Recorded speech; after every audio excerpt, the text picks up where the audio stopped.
Sister Ray apparently went into administration on Berwick. What's that? That record store. Oh really? Yeah. Is that a big deal? It is, because it was my favorite store in England. Okay, it doesn't really affect me though, does it? Well, I was just down. We were talking about hanging out in record stores and going to record stores. Yeah, it's a shame, man. You know, I'm not computer literate at all, and buying music on the internet is it's just a bit weird. It's just like you're looking at, scrolling down titles, and what does it mean? You know, the amount of records I bought just because the cover looked good. You know. Yeah. And all right, 7 times out of 10 they're usually shit, but you get 3 great albums out of that in a lifetime. You know. What sort of stuff are you listening to now?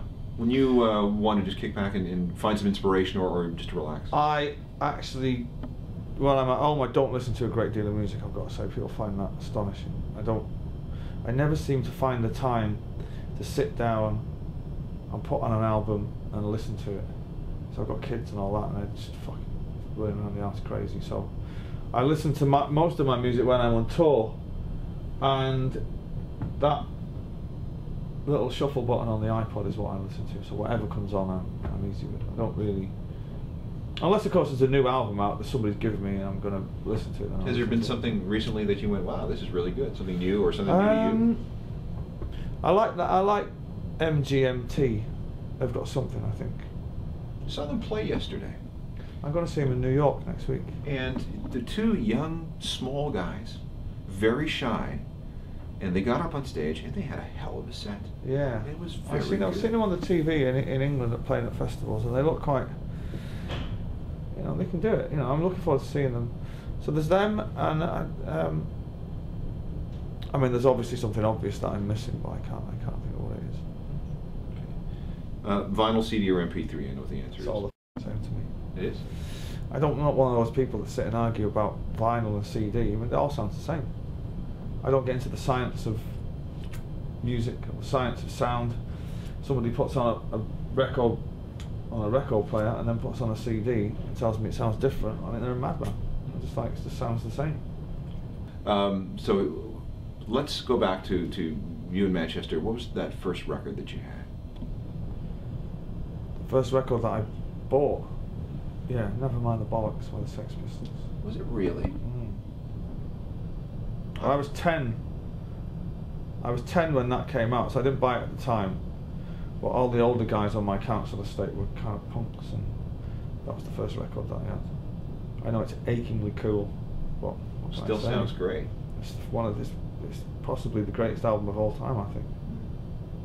If it wasn't for that, Lord knows where music would be, particularly in England. Well, I think what was interesting was that punk music said, it said that the inability to play was no longer an impediment to me being able to play it in front of people. Yeah. And it was just a very liberating thing. It's very, you know, but you listen to that record, oh, and they can play. You know, Steve Jones can play, they can all play. Oh, he's a hell of a guitar player. But the essence of punk, the DIY thing, even the fashion of punk at the time, you know, it was all very, very exciting as I remember it as a child. It's kind of, it gave it, you know, because before that the bands at the time were all prog rock, people wearing capes talking about goblins and lasers and all that shit.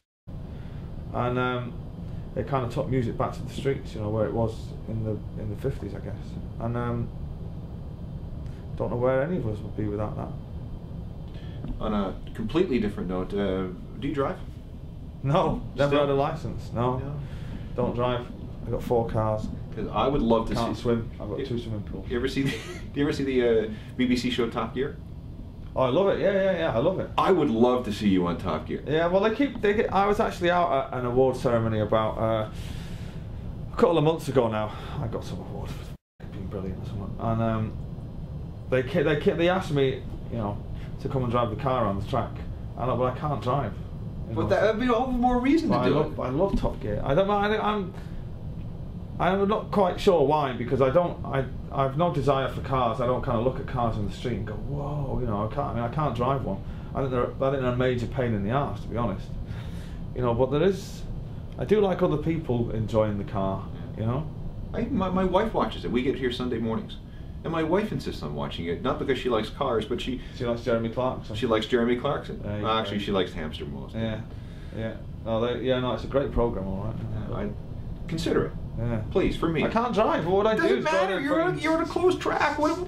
Yeah, but I couldn't even do the gears. I couldn't. No. They found an automatic one for. They found an automatic for a guest a couple of years ago. Oh, did they? They would find an automatic for you. Yeah.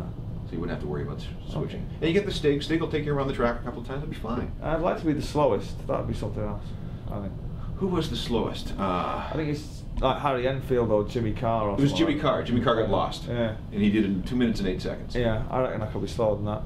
Well, that'd be fun to watch. Yeah. Okay, consider it. Yeah. Consider it. Okay, I guess we're done.